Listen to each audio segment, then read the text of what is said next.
Okay. I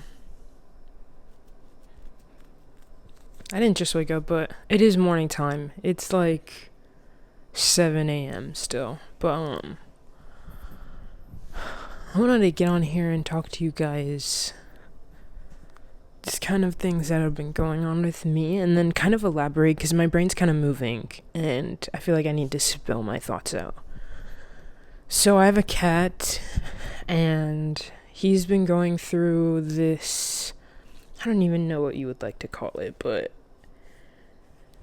I'm gonna say it's a disorder. He has a disorder. Basically, he's always on edge. He's always stressed out.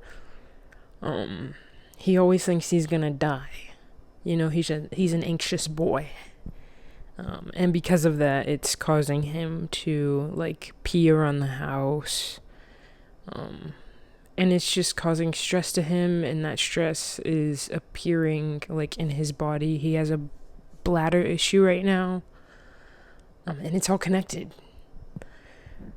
And I've honed in a lot on this.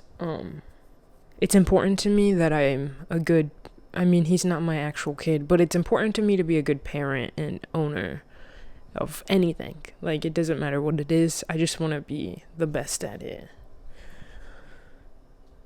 And so I've been doing lots of research and honing in on my little boy, trying to see how I can help him and kind of trying to better understand, like, what's wrong with him. And it's made me learn a lot about myself, but not only about myself, a lot about humans in general and how we're just animals, man. I've heard the term wild animal thrown around a lot recently in my life because of my cat. I mean, he's neurotic. He's a wild animal. He's not feral. Like, he's not a stray feral cat, but he's always on edge. Like, something's gonna come after him or something. So people have been calling him a wild animal. I mean, I've been calling him that even. But it's made me realize, like, humans are wild animals. We are animals. We are wild just like them. We've just domesticated ourselves. Holy, and then this is where my brain opens up the door of, like, everything. I think we've domesticated ourselves. I mean, the way you say, like, a dog is domesticated means it can live. It's not gonna be aggressive randomly. It's not gonna act on its animal instincts, right? You can train it. You can tell it what to do. And that would consider it domestic, right? Hold on, let me search it. I have a computer on me. I'm gonna search it. I don't want to misinform anyone, so let's Google this. Okay. So, as what Google says, domesticated is of an animal tame and kept as a pet or on a farm, cultivated for food, fond of home life and housework.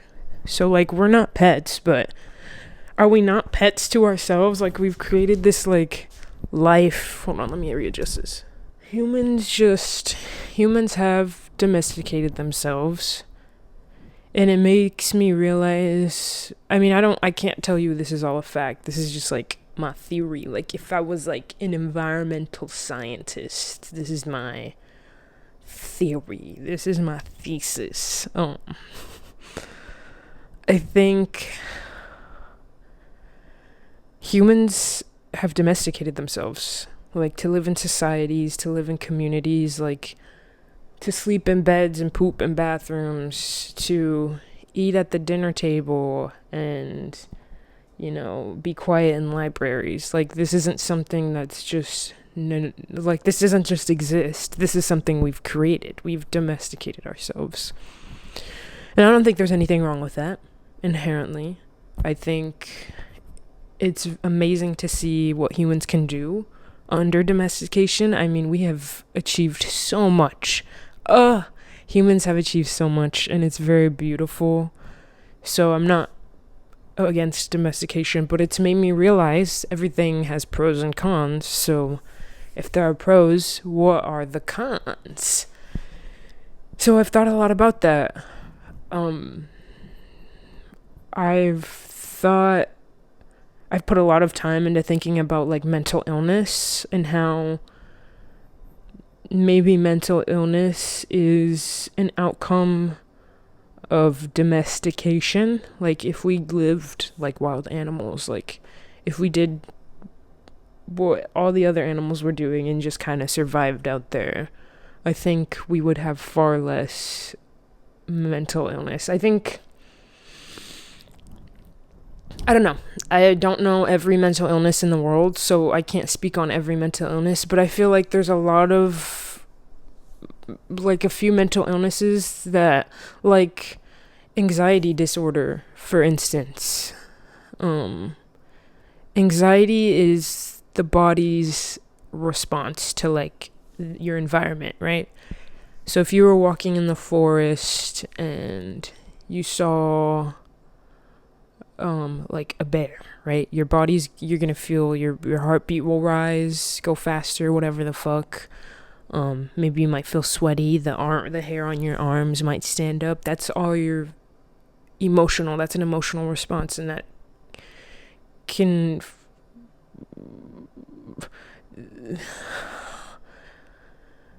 that's a natural response, and in that situation it makes sense. But there's things where, so a human flying on an airplane,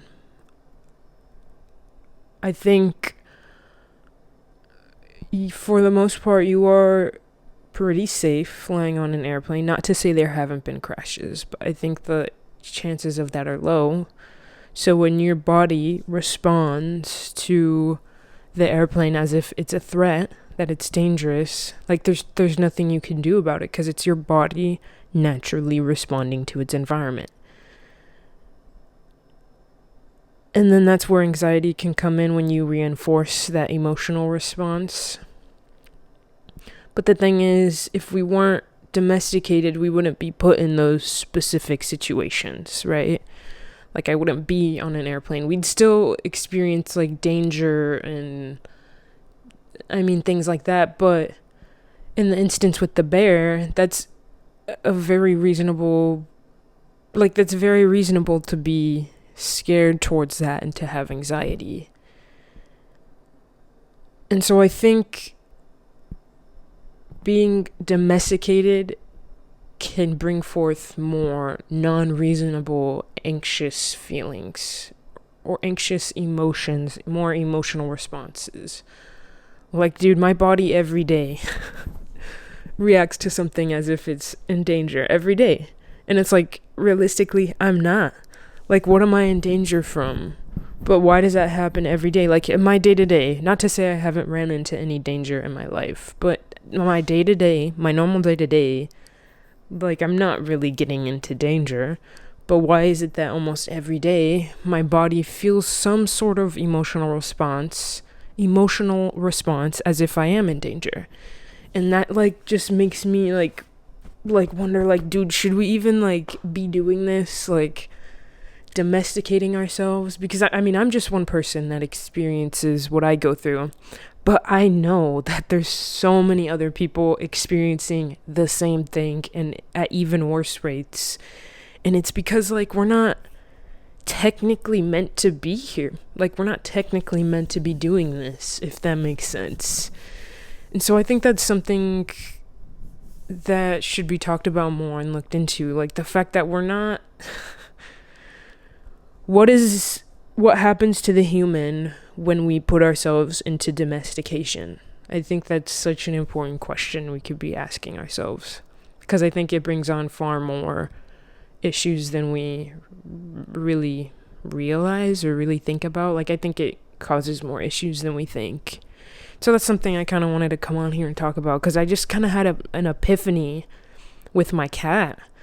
Like, my cat, he's the safest cat ever. Like, he just lives in our house. He's an indoor cat. He gets fed at the same times every day. He has access to tons of water, and that like that's all you could need for survival, right? Shelter, food, water, and like safety. But for some reason, there's a bug. For some reason, I think it's a mosquito. He's gonna start eating me. But for some reason, even though has everything that he could need, he is constantly stressed and constantly anxious. And it's like, realistically, he is not supposed to be here. He is a cat, and cats are meant to be in the wild, not in houses around people and around fucking TVs and around electronics and around tables and fridges. And like, he's not supposed to be around all this. And so it makes sense that he would respond like a crazy person. And so it makes me correlate it to like the human life and how like we're technically not supposed to be like what we're doing what we're doing, but we do anyways. And it makes me wonder like how it negatively impacts us. And hey, I like my life. I'm not complaining. I don't I like the idea of camping and being in the wild, but I like life. I like living in a house and stuff too, like having my own home. So I'm not against domestication, but it intrigues me to see. It makes me wonder how it's affected us negatively. Yeah, I just wanted to talk to y'all about that. Do a little dancey.